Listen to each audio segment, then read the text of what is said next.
Welcome, Libra, to your Jupiter in Cancer, no more blocks deep dive video. If we go back to June the 9th, 2025, when Jupiter moved into the water sign of Cancer, many trumpeted that an amazing year was ahead because of Jupiter's exaltation in the sign. I cautioned at the time that might not be the case. Fast forwards over the past year, so many people have expressed disappointment about Jupiter in Cancer. Why was it so challenging? I'm going to share with you the event chart of when Jupiter arrived and all the planetary influences that had, and that provided a backdrop since then to now. But over the rest of June, I'm going to share with you two other charts which show that finally there can be breakthroughs. And for you, Jupiter has been in the part of your situation to do with your profile, your connection to the world, and anything to do with goals and ambitions. By the end of the forecast, you'll have a clear picture of what's upcoming through the rest of June in terms of your energy, work, relationships, or finances. I'm astrologer Patrick Arundel. A very warm welcome. If you've yet to subscribe to my channel, please do so now to help it to continue to thrive.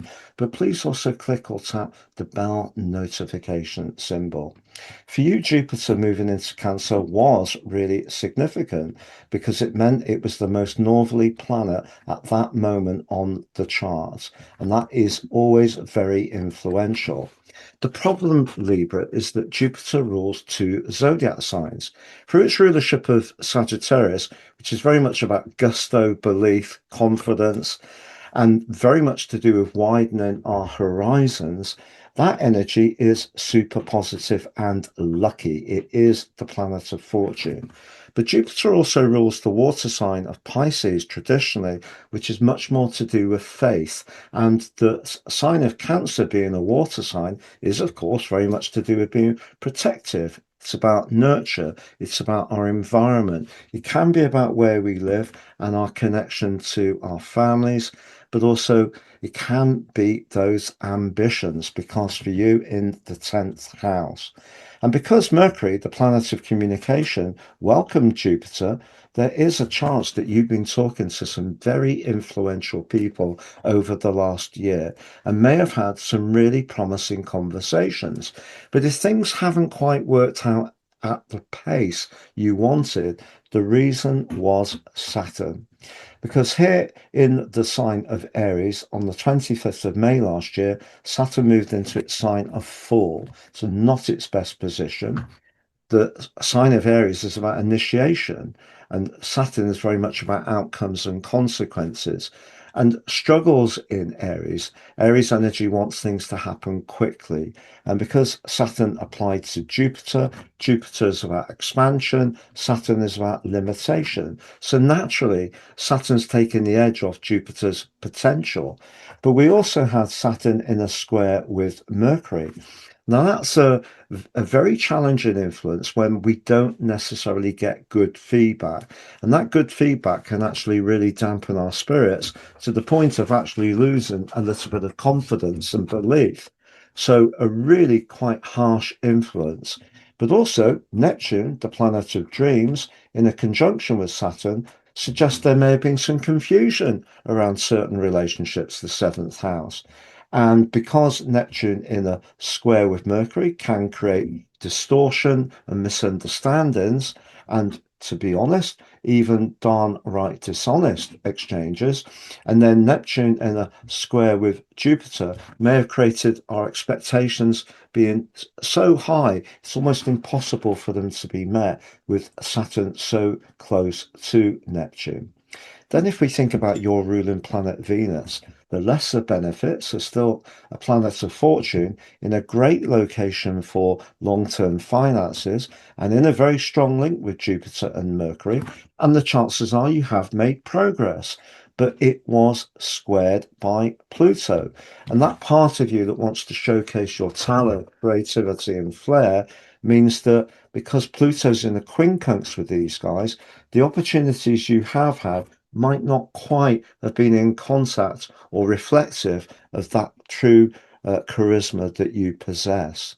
Further, we did have Uranus, the planet of freedom, in that eighth house of long-term finances, in a very abrasive link to Mars in the 11th house. So even though Mars in Leo may have given you a lot of confidence to reach out to people, assert what you wanted from the situation, it may be that the communication that's followed thereafter has been very disruptive, very intermittent, not very consistent. So if you do work for yourself and you buy and sell, or you have your own channel and you've wanted to raise your profile and use the nurturing energy of Cancer in a productive way, you may have made progress. But I think it has really felt like driving the car with the handbrake on. So, what can change now through June this year? Well, ironically, Venus, your ruler, combines with Jupiter on the 9th of June this year, the very day that Jupiter arrived in Cancer a year ago. And it can be a very lucky influence. And if you're having an interview, doing a presentation, or pitching for something, the chances are you can come across in a very becoming, beguiling way. That's lovely. However, what's helping you this year is that Pluto, still influential, is now in a brilliant link to Uranus, which can be about innovation, but it can be about change. So your communicational skills can not just uh, be very able to lean into the expectations of a boss, a client, or how you showcase yourself. You can also do so with a lot of electric enthusiasm that comes from Pluto and Uranus. However, that seventh house is still active. And again, the synchronicities are extraordinary because Saturn squares exactly with Mercury. So if you are pitching to someone, make sure you're being very accurate and succinct. Don't try to over gild the lily.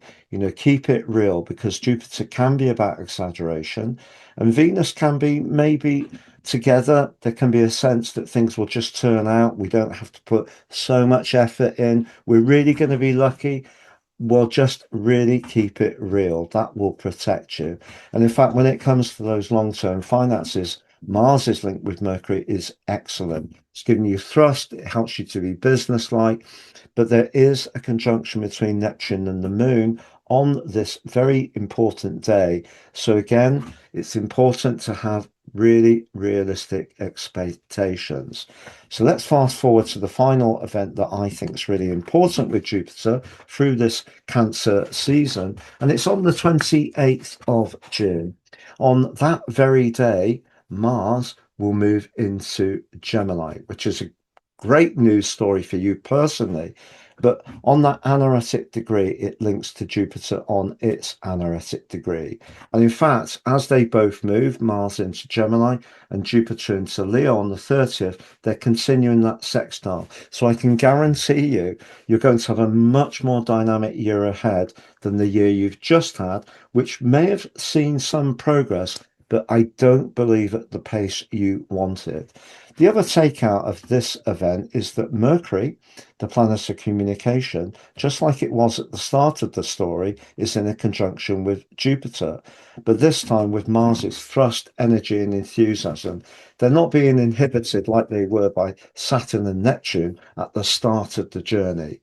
And finally, if we look at the fire energy between Venus in a friendly, sociable Leo for you personally, with the moon in the bubbly Sagittarius and Saturn in that seventh house, a conversation you have on the 28th could prove to be really critical, but in a very positive way indeed.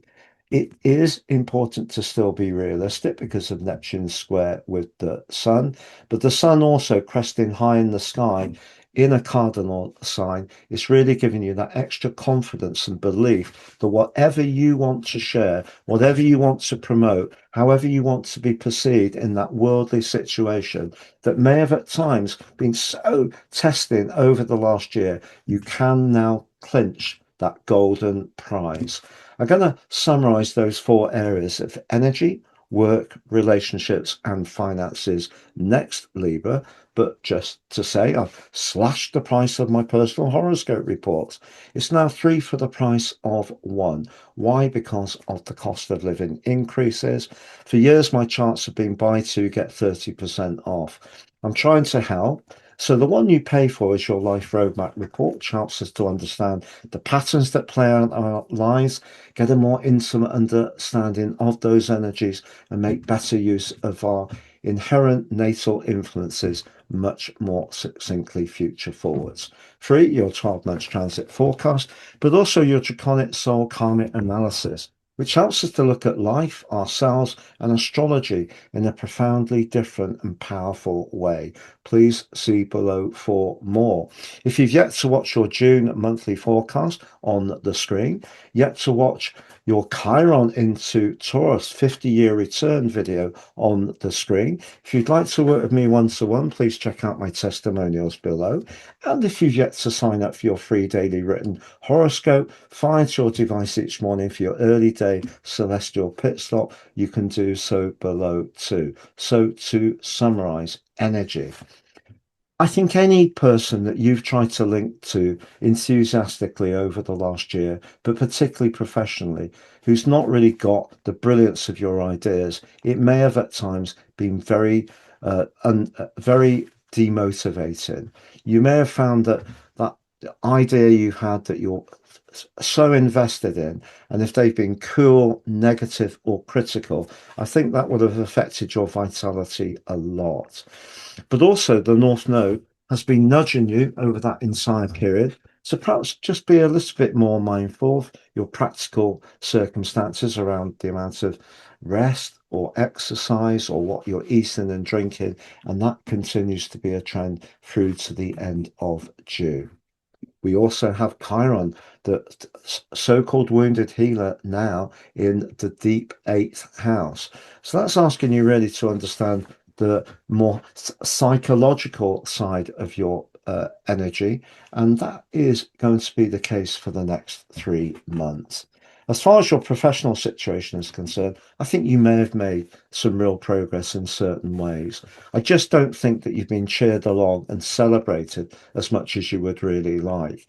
But that can definitely be put right by the end of this June. Keep believing, keep knocking on those doors, keep having the confidence to propagate your message, Jupiter and Mercury, in a way which really represents the very best of you.